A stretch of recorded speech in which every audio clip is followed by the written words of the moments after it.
Hai, hai, hai. Siapa Kishin Daniel? Siapa Kishin Daniel?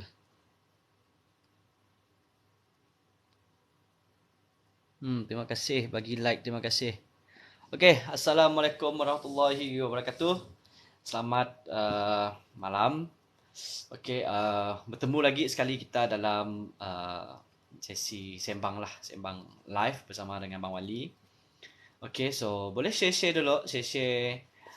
Saya pun live, boleh jemput kawan-kawan lain, boleh copy link, boleh share dalam grup di sini lah. Sebab malam tu kita, saya nak cerita pasal pengalaman. Pengalaman kerja, kerja apa selepas kita habis sekolah dulu. Habis sekolah kita buat apa. Macam mana kita selepas kita habis tadi. Daripada kita punya impian, daripada kita punya apa, kita punya target lah, target kita daripada zaman sekolah dulu. Adakah sekarang kita sudah mencapai apa yang kita hajati selepas kita habis sekolah? So, inilah topik kita pada malam ni. Okey, boleh?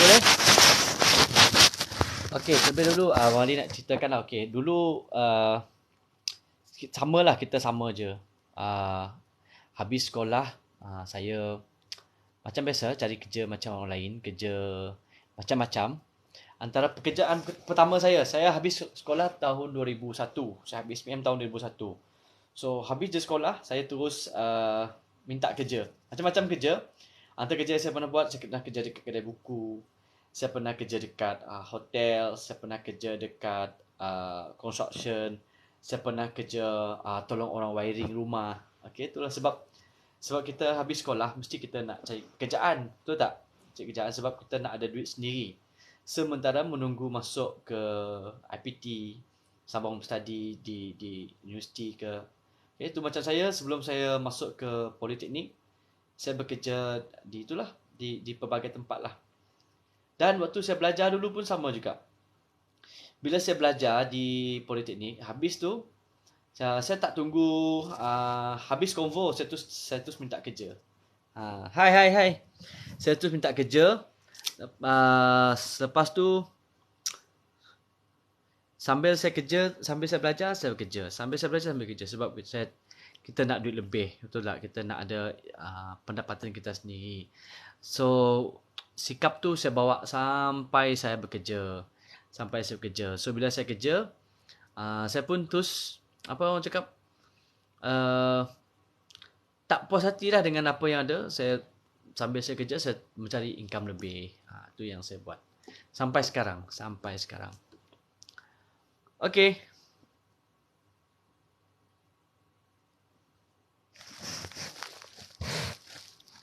Sekejap. Effect. Mana green screen? Wih, New Year pula. Green screen. Yang tangan tu. Tengok. Okey, jumpa dah.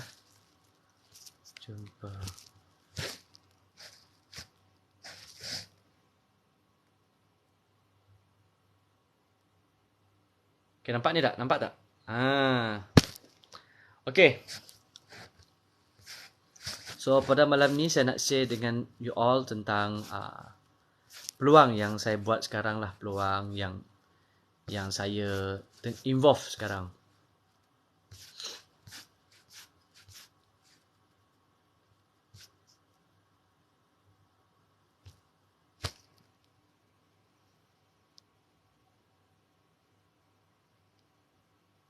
Tak nampak. Sekejap. Ni nampak tak? Bukan. Bukan. Ni.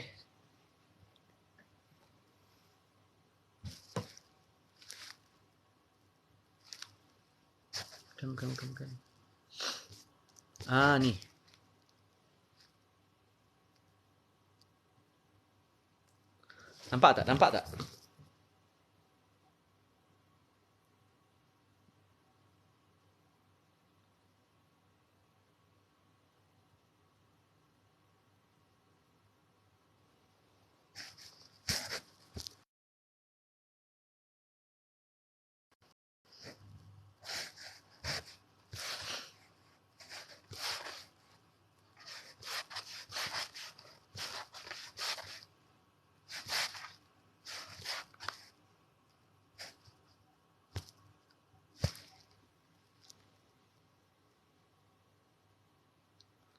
Nampak tak ni? Nampak tak?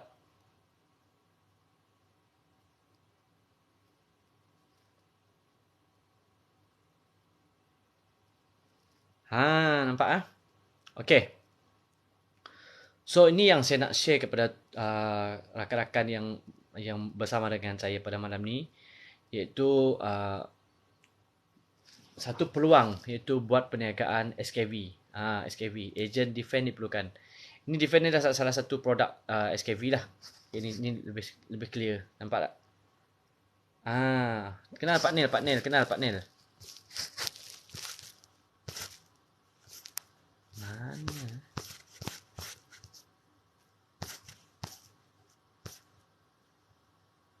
Tak cun.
Okey, nampak tak? Nampak? Nampak tak? Okey, Nur Shelly Camelia.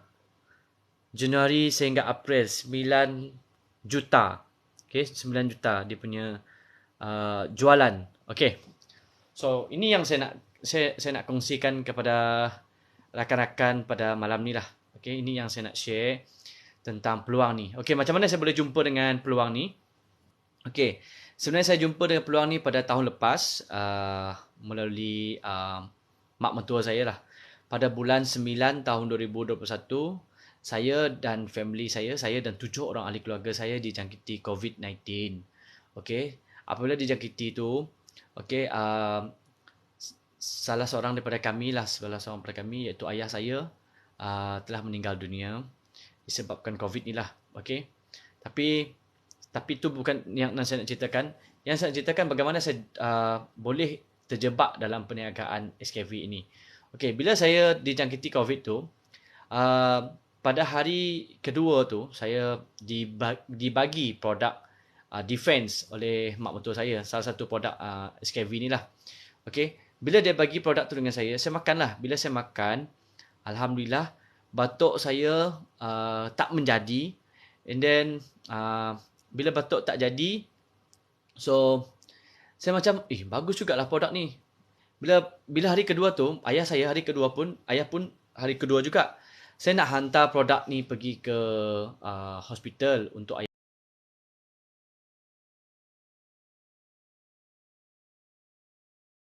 saya makan. Tapi hai puan. Tapi ayah saya tidak dibenarkan oleh hospital untuk diberi suplemen ataupun produk daripada luar. Hanya pihak hospital saja yang boleh. Dia hanya bagi susu. Sebab ayah saya waktu tu dah dimasukkan ke dalam ICU. Okey. Dia hari kedua, saya pun hari kedua. Cuma saya di rumah, ayah saya di hospital. Bila di rumah tu, saya dibagi defense. Saya macam, okey. Saya punya batuk pun mula tak menjadi. Lepas tu, pernafasan saya pun semakin okey. Dan saya tanya dengan mak mentua saya, mana dia beli produk ni?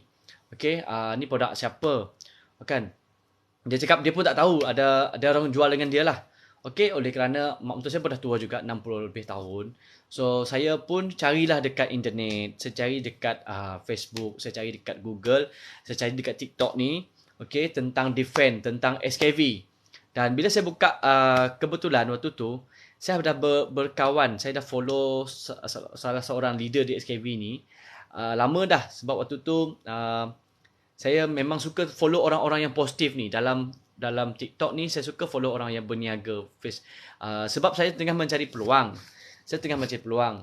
Okey, saya dah bekerja, saya sebagai seorang government servant, tapi saya suka mencari peluang.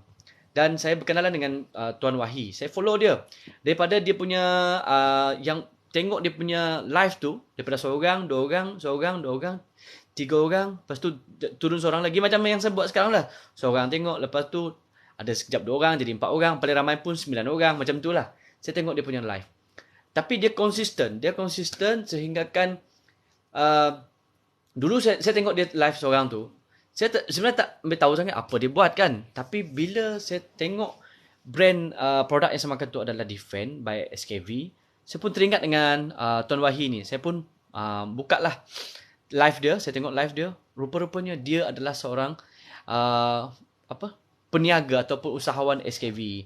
Saya tengok dia punya live pagi, saya tu, saya terus tanyalah, saya terus PM dia. Macam mana nak join perniagaan ni, macam mana nak sertai, macam mana nak jual produk ni. Sebab saya tengok produk ni bagus.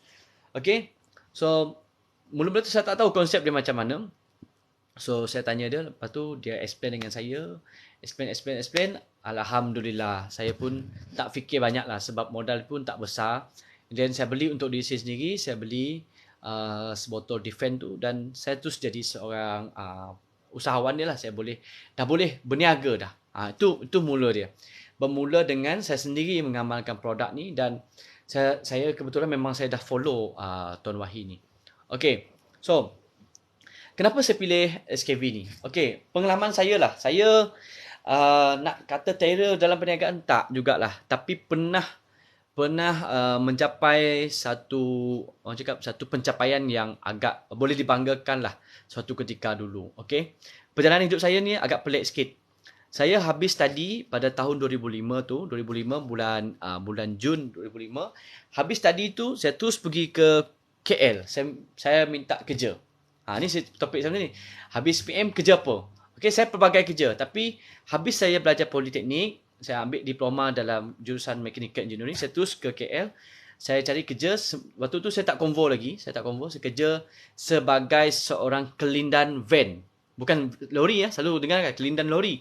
Tapi saya tidak, saya kelindan van. Van apa? Van untuk supermarket. Saya nak tanya you all lah, bagi yang ada yang bersama dengan saya, yang menengok saya punya live, ataupun yang bakal tengok live saya nanti kan. Sebab saya boleh ulang, saya boleh post ni kat mana-mana lah. Okay, pernah tak tengok orang VIP, dia shopping, hujung bulan, 25 hari bulan, dia beli beras, dia beli telur, lepas tu dia berbaris dekat kaunter. Dia baris untuk beli minyak subsidi, minyak makan tu, minyak masak subsidi. Pernah tengok tak? VIP, orang kaya-kaya kan? macam golongan macam saya lah, B40 ataupun M40, lepas tu baris hujung bulan, 25 bulan, penuh supermarket bayar. Pernah tengok tak? Hai abang. Bang ajak ni tokey besar juga ni. Tokey besar. Hai bang. Selamat datang ke saya punya live. Okey, pernah tak tengok orang kaya dia berbaris macam kita? Oh, minyak subsidi sampai 2-3 kali dia nak beli. Tak ada. Sebab orang kaya ni, dia tak buat benda-benda yang remeh macam tu. Bukan remeh maksud saya, tak penting. Sebab dia dah assign orang lain untuk buat benda-benda tu. Dia hanya buat fokus untuk cari duit, memikirkan bagaimana bisnes dia berkembang. Itu orang kaya. Sama juga dengan golongan-golongan VIP, macam menteri ke. Pernah tengok tak? Khairi Jamaluddin. Oh, mungkin ada dia pergi supermarket, tapi tak selalu. Dia tak beli perkakas rumah, beli beras, beli gula, beli garam macam kita, beli ikan, beli ayam setiap hari tu. Tak, dia tidak macam tu.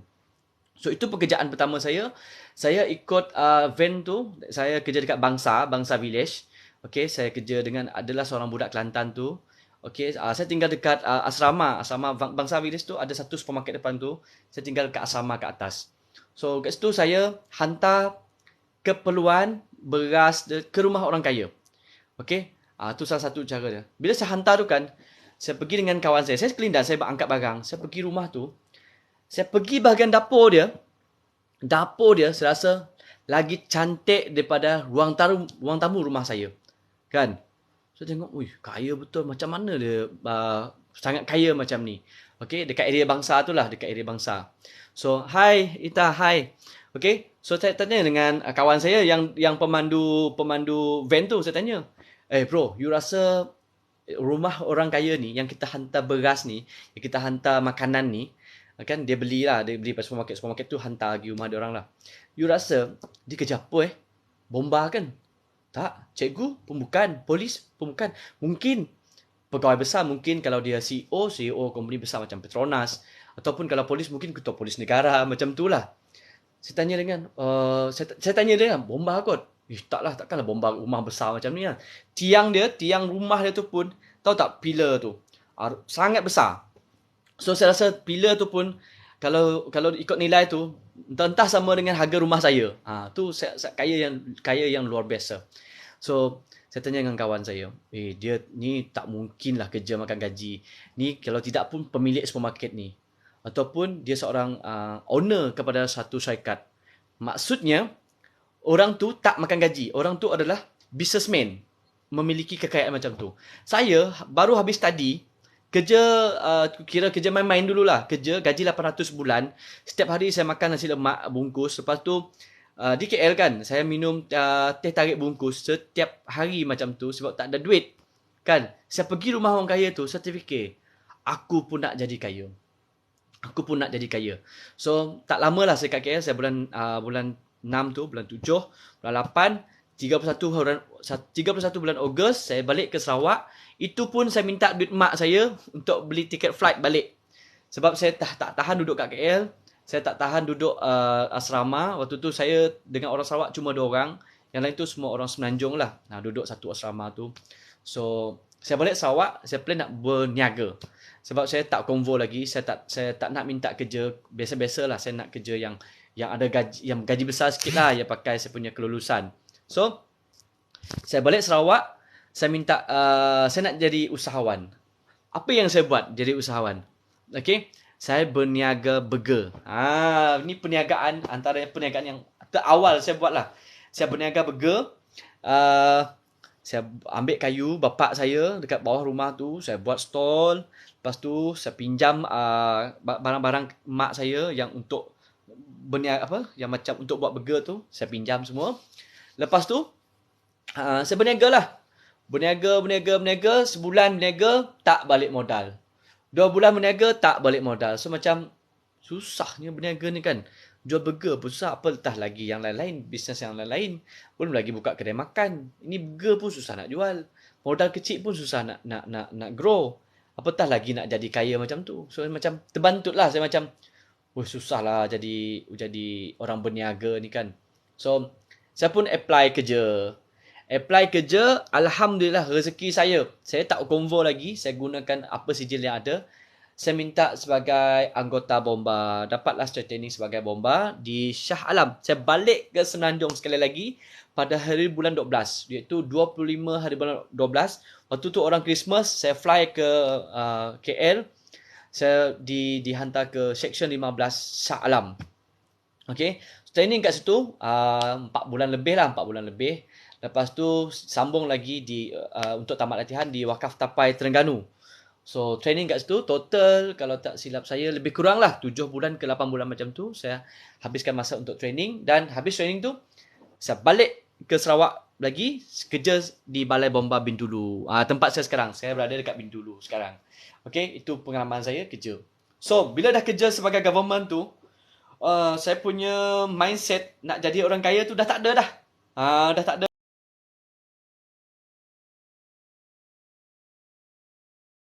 Dah hilang. Mula-mula hari tu kerja sebagai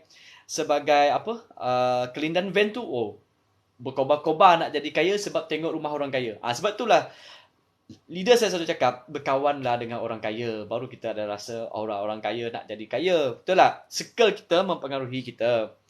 Okay, so saya kerja dekat Balai Bintulu. Tahun pertama kerja syok. Apatah lagi masih bujang, umur pun masih muda kan. Lepas tu beli kereta, lepas tu buat pinjaman bank rakyat, lepas tu pergi modified saya punya kereta, tukar rim, spray sana sini, tukar sound system kan. Umur muda lagi, kereta dah modified. Lepas tu balik kampung, awek tengok, awek yang nak pinang kita. Sebab waktu tu kerja government dia punya laris tu lain macam sikit. Kerja government ni laris dia lain macam sikit. Semua orang macam taklah semua orang. Macam senang sikit lah. Sebab mungkin mak bakal mak mentua kita tu tengok macam kalau lelaki ni kerja government, anak dia terjamin macam tu lah. Okay. Tapi dia tak tahu. Gaji saya waktu tu berapa je tinggal. Kan gaji kalau nak tahu gaji seseorang, senang je tip dia. Kan. Dia kerja berapa tahun dah. Lepas tu dia kerja pakai grade apa? SPM ke, diploma ke, degree ke, master ke, PhD ke. Kan. Dekat sektor mana dia kerja? Government ke, swasta ke, kerja sendiri ke. So di situ kita tahu boleh agak-agak gaji. Macam gaji saya cakap tahun 2006. 2006, 2007 macam tu. Gaji kalau pakai SPM, you rasa sampai tak 3,000? Tak sampai. 2,000 pun tak sampai. 1,800 pun tak sampai. Kan? Lebih kurang dalam 1,500 sahaja. Tolak kereta, tolak personal loan, balik hantar dengan mak bapak kat kampung, belanja minyak, makan minum, rumah lagi. So, last yang tinggal hanya 100-200 ringgit macam tu untuk perbelanjaan. Macam mana nak buat simpanan? Tu saya mula terfikir, belum saya kahwin lagi ni. Kalau kahwin lain macam sikit kan, komitmen dia bertambah. So saya terfikir balik, aku kerja tapi aku ada off day. So off day tu aku perlu cari side income. So side income, saya pun mula cari side income. Antara side income yang saya buat, saya kerja part time di sebuah kedai makan di Bintulu, iaitu Putri Corner waktu tu. Saya kerja ambil order, kadang-kadang saya cuci pinggan, kan, kadang-kadang cuci toilet dia. Saya government ni, kan. Tapi alhamdulillah dapatlah makan free, dapatlah gaji RM12, RM15, kadang-kadang orang bagi RM15, kadang-kadang orang bagi RM20, kan. Kerja tak lama, kan. So itu pengalaman saya. So pun tak cukup juga. Saya dah kerja, lepas tu saya part time di kedai kopi pun tak cukup juga.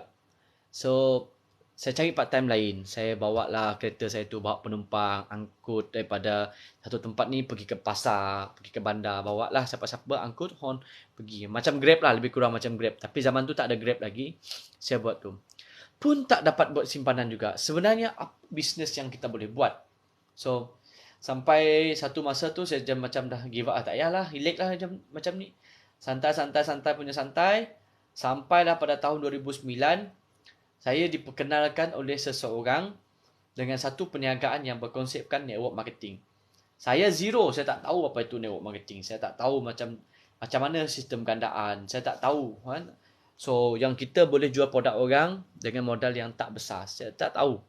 Tapi bila saya dah diperkenalkan, saya di-explain dengan produk tu, dengan maksud saya syarikat tu, saya terus involve pada bulan Julai tahun 2009. Bulan Julai tahun 2009. Dan bulan September tahun 2009, saya pun resign. You bayangkan 2 bulan saja saya buat, saya resign. So, waktu tu memang saya all out. Saya memang kau-kau lah buat bisnes. Sehingga kan ada tahun-tahun tertentu tu saya punya pencapaian. Setahun saya boleh buat sales sebanyak 10 juta ringgit. So, itu macam, wow, hebat juga aku dulu kan. Sebenarnya kehebatan tu adalah daripada sistem dan grup yang menghasilkan, yang mengajar saya buat bisnes ni. Okay, so buatlah punya buat, dan dalam 8 tahun saya berniaga, pelbagai jugalah pencapaian saya dapat. Saya dapat beli rumah, lepas tu saya dapat pergi overseas, lepas tu saya dapat beli kereta mewah, lepas tu ada juga simpanan. Sehinggalah pada tahun 2016, saya diuji dengan perniagaan saya jatuh, tersungkur, terlingkup, tenggelam, semua habis lah. Yang tak payah cerita lagi lah, habis. Dan waktu tu, saya tak ada income.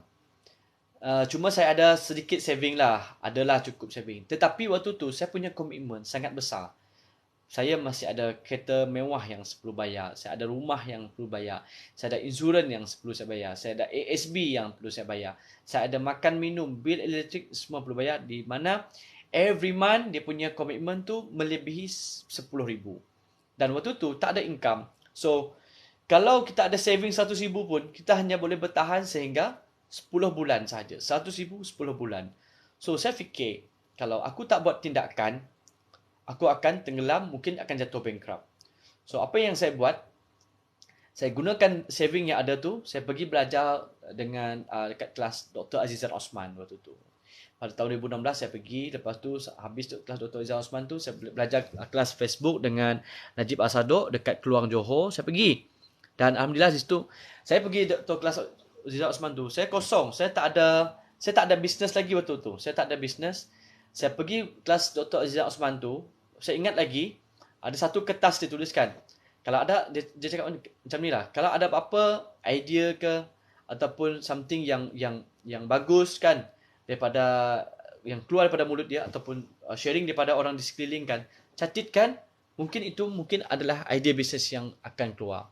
So di situlah saya jumpa, saya tengok apa peluang yang saya boleh buat dan saya terus involve dalam perniagaan Ice Blended.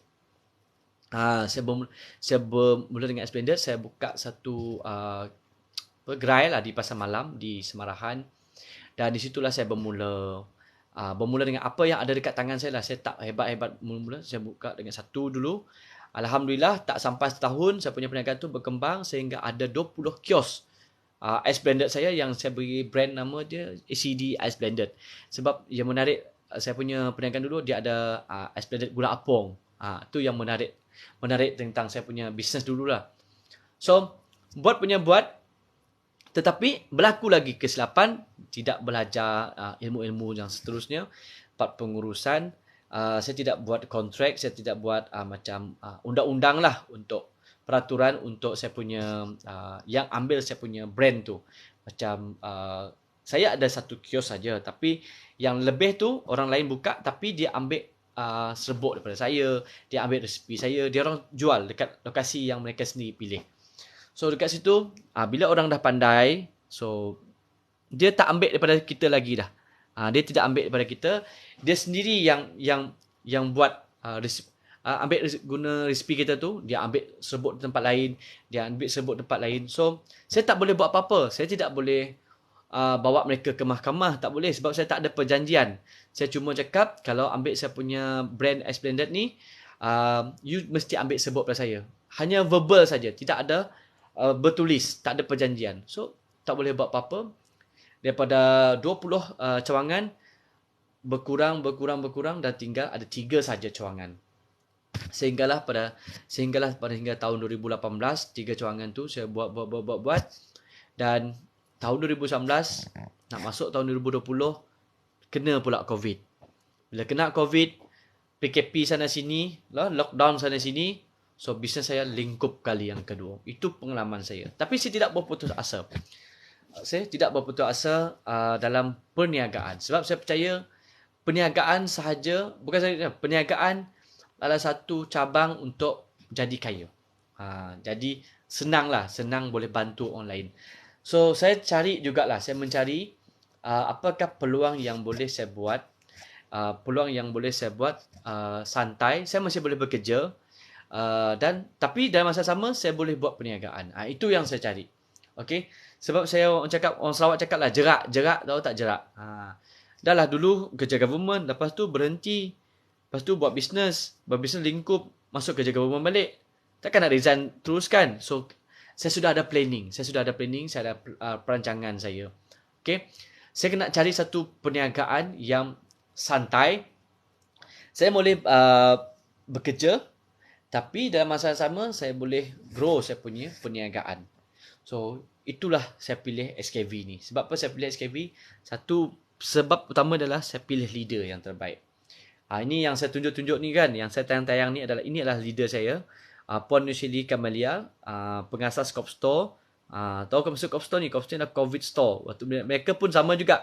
Mereka jatuh tersungkur jugalah waktu COVID. Sebab mereka ni punya bisnes husband and wife berniaga kereta sewa. Bayangkan waktu PKP, waktu lockdown, mana orang nak sewa kereta, betul tak? So mereka lingkup juga. Tetapi mereka jumpa SKV ni, mereka up balik, mereka berjaya balik. Tengok sales mereka Januari sampai April pun dah 9 juta. Itu yang macam wow sangatlah. Dan dia bermula pun sama juga. Dengan modal RM66 40% dia. Lepas tu dia buat live dekat TikTok. Lepas tu dia buat live dekat Facebook. Dia share dekat laman sosial. Dia share dengan kawan-kawan dia. Dia share dengan peluang ni dengan dia punya kawan-kawan dia dalam bisnes kereta sewa dulu. Itu je yang dia buat. Sama juga, setiap kita kan ada rangkaian kita masing-masing. So, saya pilih dia punya leader ni sebab apa? Komitmen mereka, dengan ilmu mereka, dengan pengalaman yang mereka ada, saya pilih orang ni. Saya rasa orang yang saya ikut ni orang yang betul. Okay? Orang yang pernah gagal. Mereka tahu macam mana nak berjaya. Okay? Bila berjaya ni, kita tahu apa yang boleh dibuat, apa yang benda yang tak boleh dibuat. Mereka pun pernah gagal. Okay? Ini leader saya. Tengok tak? Nampak hebat kan? 9 juta. 026 265 tu memang luar biasa lah. Okay. So ini yang menyebabkan saya, salah satu tadi ada apa? Sebab saya sendiri makan. Kedua, leader yang hebat. Ketiga, saya boleh buat dekat mana-mana. Saya tak perlu simpan stok tu, saya tak perlu sewa gudang pun. Lepas tu post test pun company yang tolong. So sangat banyak dia punya kemudahan. Okay, that's why saya suggest lah kepada rakan-rakan yang tengah bekerja sekarang tapi dalam masa yang sama tak tahu nak buat apa-apa, nak cari perniagaan, pilih SKV. SKV ni sangat bagus. Sebab apa sangat bagus? Itulah, kita tak perlu nak simpan stok, modal pun kecil. Lepas tu testimoni pun banyak. Ini peluang yang terbaik pada tahun 2022 ni untuk kita sama-sama up, sama-sama grow dalam perniagaan. Okay, so jangan takut untuk gagal. Saya pun dah 2 kali terlingkup dalam bisnes, tapi saya tidak pernah putus asa dan saya mencari peluang yang boleh saya buat sambil saya bekerja, boleh saya buat. Okay, so itulah pengalaman saya. Kalau ada nak tanya apa-apa tentang peluang ni ataupun nak tahu lebih lanjut tentang peluang ni, mungkin apa yang saya cerita ni mungkin tak clear kan, mungkin apa yang cerita ni anda tak faham, so boleh PM saya, boleh tekan bio saya, boleh cari saya, okay, dekat Facebook nama sama, dekat TikTok pun sama, dekat Instagram pun sama, okay, dekat YouTube pun sama, pakai nama Hambali bin Amin ni. Okay, inilah peluang yang saya janji pada petang tadi saya nak sharekan. Inilah peluang dia, peluang untuk involve bersama dalam perniagaan SKV bersama dengan leader ni, iaitu Puan Ashley Kamalia dengan husband dia Tuan Wahi ni. 9 juta bro. Okay, tahu tak kalau 9 juta dia punya sales, tak payah ambil banyak lah, 10% sajalah dia punya commission pun dah 90,000. Betul tak? Tapi dalam kita punya marketing plan, kalau dah sampai level macam ni, dia punya commission lagi sangat kau lah. Okay, so terima kasih kepada yang menyaksikan saya punya live pada malam ni. Okay, semoga kita dipertemukan, dipermudahkan dan dijodohkan dalam perniagaan ini. Okay, Assalamualaikum warahmatullahi wabarakatuh dan salam sejahtera. Thank you. Bye-bye. Selamat malam.